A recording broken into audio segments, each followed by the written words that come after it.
Happy Monday. Welcome to the beginning of the week. I hope you're having a good day so far, wherever you are. You could be ending your day or beginning your day, or you could be somewhere in the middle of your day. Well, it was quite a nice peaceful weekend for me. I had a friend staying and they've just left, and that was nice. And I also saw my neighbours yesterday too. And I've just got these gorgeous pictures of my little puppy. Look at him, he's so cute. He's like a little furry, fluffy teddy bear. I mean, could there be a more adorable little thing? He is absolutely gorgeous. And I know that there have been issues with him because the breeder and the vet said he's got a very slight underbite.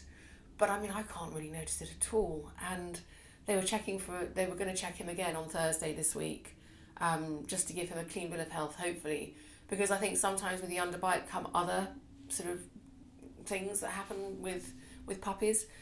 So they sort of come in little clusters. So for instance, he had a slight heart murmur, but that's also very common in very young puppies. So I think when he's going to be examined on Thursday, he'll be about 10 or 11 weeks. So they should know by now what's happened with him in terms of his kind of how he's formed and whether he's fully formed, and if there was a heart murmur, hopefully that may have gone.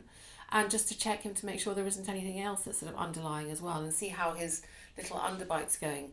But he is absolutely gorgeous, and I'm really hoping that we will be able to get him because he's such a sweetie. I mean, look how sweet he is.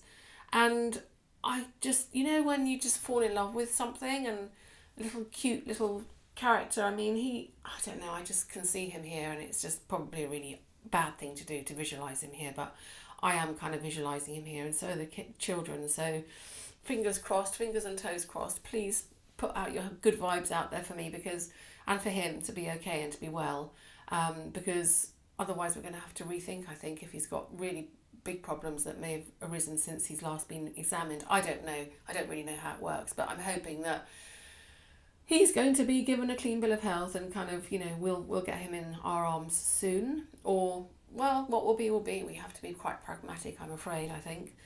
Still on the subject of dogs, so if you don't want to listen to any more stuff about dogs, you can tune out now. But still on the subject of dogs, I saw some friends yesterday as well, and they've just been made grandparents. So their son and his wife, they've just had a lovely little baby, and they've got a pug. And the pug doesn't like the baby. The baby came home last week, and the pug is just barking constantly at the baby. Now the pug has to go in its crate, so it's not around the baby. And the baby, obviously, is breastfeeding with his mum and stuff, and it's just really, really problematic and becoming a bit traumatic. So they asked. This pug has a history of not liking children and not liking other dogs. And it even charged at a dog on the television. I mean, it barks apparently at dogs on television and children on the television. And it charged at a dog on the TV and broke the television because it knocked it off its stand. That was a couple of years ago. So it's not boding well. So anyway, my friend's son asked their mum and dad, my friends, if they would have the pug to keep. And they said no, because it's really aggressive when it's on its lead and it's out walking, and it's not very good with other dogs when you're out and about and children, and they said it's too much responsibility. They can't have a dog like that.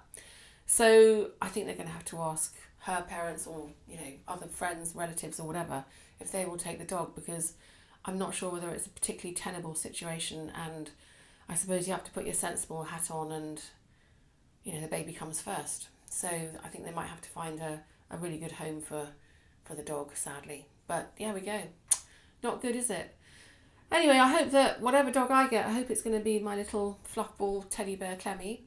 And I hope that he's going to be a sweetie and he's not going to have that kind of temperament, because that would just be so awful.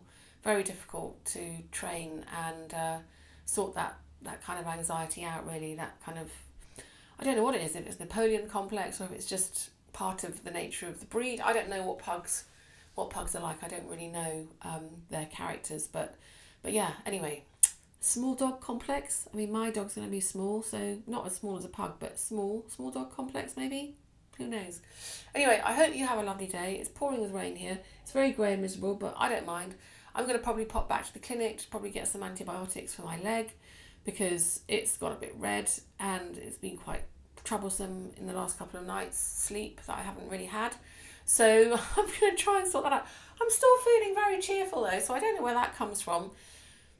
maybe it's just all the love and the happy vibes that everybody's been sending me and healing vibes and stuff. So thank you. So keep that coming, and please let's all put our hands together for the dog. I don't know if we can say pray, but let's hope that he